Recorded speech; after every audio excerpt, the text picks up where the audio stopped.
सब बढ़िया होंगे। हमारी जो 10th क्लास में 14 चैप्टर चल रहा है, 14.1 प्रोबेबिलिटी है, उसमें हमारे लास्ट के दो क्वेश्चन रह गए थे। 23 क्वेश्चन मैंने करवा दिए थे आपको, ठीक है। तो ये दो क्वेश्चन आज हम खत्म करेंगे इस चैप्टर को। तो सबसे पहले देखिए 24 number question. A die is thrown twice. एक डाई को हमने थ्रो किया 2 टाइम्स। तो यहाँ पर क्या लिखोगे? Total number of outcome. कितनी डाई होती है? एक डाई में 6 नंबर होते हैं, तो दूसरी में भी 6 होते हैं, तो टोटल हमारे पास आउटकम कितने हो गए बेटा? 36 हो गए। तो आप 36 के पेयर बना लेना, ठीक है, 1 1 से लेकर 16 तक। तो यहाँ मैं आपको लिख देता हूँ सैंपल स्पेस के तौर पर। 1 1 से लेकर 16 तक, 2 1 से लेकर 26 तक, 3 1 से लेकर 36, 4 1 से लेकर 46, 5 1 से लेकर 56 एंड 6 1 से लेकर 6 6। टोटल आपके 36 आउटकम बनेंगे, ठीक है। तो ये जो 36 आउटकम है, ये हमारे 2 डाई के थ्रो करने पर आए। अगर हम 3 डाई थ्रो करते तो 6 और मल्टीप्लाई हो जाता, राइट। अब आगे बोल रहा है कि what is the probability that 5 will not comes up either time. और एक दूसरे में पॉइंट में बोल रहा है 5 will comes up at least once. कह रहा है कि एक तो 5 ना आने की प्रोबेबिलिटी निकालो भी। एक पेयर है, इस पेयर के अंदर 5 ना आए, ठीक है, और एक बोल रहा है कि 5 आने की, राइट। तो सबसे पहले अगर हम 5 नहीं आने की प्रोबेबिलिटी निकालेंगे तो सब उससे पहले हमें जो है हमारे पास 5 उतने प्रोबेबिलिटी निकालेंगे, ठीक है, उसी की प्रोबेबिलिटी निकालेंगे। तो पहले हम फर्स्ट पॉइंट को सॉल्व कर रहे हैं। विल नॉट से निकालने से पहले आपको उसकी पॉजिटिविटी पे जाएंगे। सबसे पहले 5 होने की प्रोबेबिलिटी निकालेंगे। अब यहाँ पेयर में आपने ये चेक करना है कि जो 5 वाले जो पेयर है जिसमें 5 आ रहा है, कम से कम एक 5 आना चाहिए, चाहे आगे आए, फर्स्ट डाई में आए, चाहे सेकंड डाई में आए, आना जरूर चाहिए। तो देखो बेटा, एक तो ये हो गया 5 1 से लेकर 5 6 तक। टोटल कितने नंबर हो गए हमारे पास? 6 नंबर हो गए। यहाँ पर एक नंबर इसमें आता है 1 1 से 1 1 6 के बीच में। एक नंबर 5 वाला आता है 1,5, 2,5, 3,5, 4,5 और 6,5। 6 तो ये हो गए टोटल 5 1 से 5 से 6 तक। तो यहाँ पर लिख सकते हैं हम total number of favourable outcome 5 1 से लेकर 5 6 तक। 5 1 से 5 6 हो गया। अब पहले पेयर में चेक करो, फर्स्ट पेयर में क्या आता है 1,5, दूसरे पेयर में क्या आता है 2,5, तीसरे पेयर में 3,5, चौथे पेयर में 4,5। 5 वाला तो आ गया हमारा फिफ्थ वाले में, और उसके बाद क्या आता है 6,5।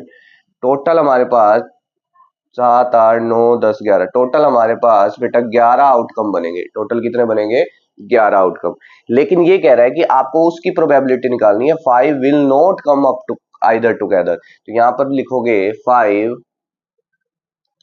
Will not come up either time. तो आप क्या करोगे बेटा, 36 में से जो 11 नंबर 5 वाले हैं ना वो माइनस कर देंगे। तो हमारे पास नोट की प्रोबेबिलिटी कितनी आ जाएगी बेटा? 25। कितनी आ जाएगी? 25। तो आपने इसकी प्रोबेबिलिटी निकालनी है, तो यहाँ पर लिखोगे 5 विल नॉट कम्स अप। तो हमारे पास टोटल आउटकम कितने हैं? 36। नोट के कितने आए? 25, जो इसका क्या हो जाएगा बेटा? Right answer. अब देखेंगे बेटा सेकंड पार्ट। देखो सेकंड पार्ट फर्स्ट के अंदर ही निकल गया हमारा, क्योंकि इसने बोला है 5 will comes up at least once. तो कम से कम 5 आना चाहिए आपका एक पेयर के अंदर। तो एक पेयर में 5 आएगा, तो इसका मतलब यही बनेंगे हमारे टोटल आउटकम। टोटल आउटकम कितने बन रहे हैं? 11 बन रहे हैं। तो सीधा ही हम लिख सकते हैं 5 will comes up at least once। तो यहाँ पर फॉर्मूला वही लिखोगे, FOC बाय में TOC। Total number of outcome कितने हैं? 36। उसमें से ऐसे 11 नंबर है जो हमारे जिसके अंदर 5 के पेयर बन रहे हैं, जिसमें 5 कम से कम आ रहा है। तो ठीक है बेटा, ये था क्वेश्चन नंबर 24। अब हम करेंगे क्वेश्चन नंबर 25। अब देखेंगे बेटा क्वेश्चन नंबर 25। क्वेश्चन नंबर 25 में ना आपको दो पार्ट्स दे रखे हैं, इसमें ये बताना है कि कौन सी स्टेटमेंट ट्रू है और कौन सी फॉल्स है, करेक्ट है या नहीं है, ये बताना है। तो इसमें हम वन बाय वन पढ़ेंगे और हम इसको सॉल्व करेंगे। देखिए, which of the following arguments are correct and which are not correct, आपको ये बताना है कि कौन सी करेक्ट है और कौन सी नहीं है। तो if two coins are tossed, अगर आप दो कॉइन को टॉस करते हो, ठीक है, तो यहां पर हम लिख लेते हैं साथ साथ two coins are tossed in outcome head और टेल इज 1/2। मैंने एक ही लाइन में आपको बता दिया भी, हम दो कॉइन को जब टॉस करते हैं तो हमारे जो आउटकम होते हैं या तो हेड होता है या फिर टेल होता है, उसकी जो प्रोबेबिलिटी होती है वो क्या होती है, 1/2 होती है, राइट। उसके बाद बोल रहा है there are 3 possible outcome, 2 head 2 tails. कह रहा है कि अगर हमारे 2 हेड निकले और 2 टेल, यहां तो हमने सिंगल हेड लिया है, मान लो ये 2 हेड है और 2 बार क्या निकला, टेल निकला, राइट। तो one of each, this is the outcome probability is 1/3। कहते हैं कि स्टेटमेंट में तो कह दिया कि जब 2 हेड और 2 टेल लेते हैं तो उसकी प्रोबेबिलिटी 1/3 निकलती है। अब आपने तो 2 हेड या 2 टेल और वन ऑफ ईच, मतलब कि इन दोनों में से कोई एक की प्रोबेबिलिटी निकलेगी इसमें अंदर। लेकिन ये कहता है कि जो इसका आउटकम निकलेगा ना वो 1/3 निकलेगा। अब ये चेक करना है कि इसका जो रिजल्ट है वो 1/3 निकल रहा है या नहीं निकल रहा। अगर निकल रहा है तो ये स्टेटमेंट हमारी क्या हो जाएगी, करेक्ट हो जाएगी। नहीं निकल रहा तो ये स्टेटमेंट हमारी क्या हो जाएगी, फॉल्स हो जाएगी, ठीक है, फॉल्स हो जाएगी।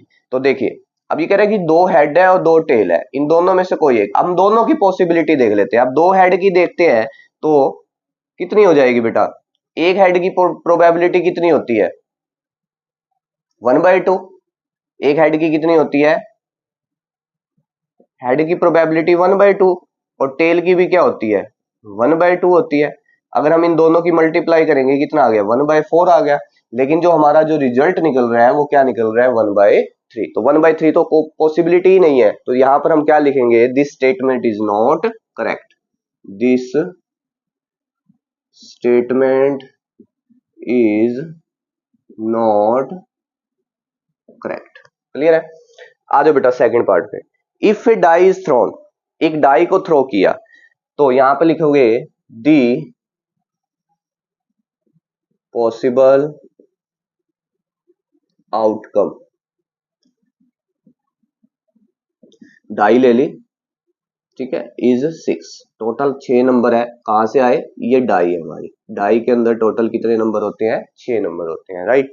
उसके बाद बोल रहा है एन ओड नंबर और इवन नंबर, इसमें से जो ओड नंबर है वो ले लिया मैंने बेटा 1 3 5, और इसमें से जो इवन नंबर है वो मैंने ले लिया बेटा 2 4 और 6। उसके बाद कह रहा है, ले लिया यहाँ पर, therefore the probability of getting an odd number is 1/2। कहता है कि इसकी जो प्रोबेबिलिटी निकलेगी ना वो 1/2 निकलेगी। अब ये चेक करना है कि ये राइट है या रॉन्ग है। तो पॉसिबल आउटकम हमारी ये हो गए 6। 6 में से 3 तो ऑड नंबर है और 3 क्या है, इवन नंबर। अगर मैं प्रोबेबिलिटी निकालू ऑड नंबर की तो 6 बाय में कितना हो गया, 3। अगर मैं प्रोबेबिलिटी निकाल लू इवन नंबर की तो 3 बाय में 6 हो गया। इसको कट करूंगा, इवन भी हमारे 1/2 और ओड भी 1/2। इसका मतलब ये जो स्टेटमेंट है वो हमारी क्या आ रही है, करेक्ट आ रही है। तो यहां पर लिख सकते हैं this statement is correct, right.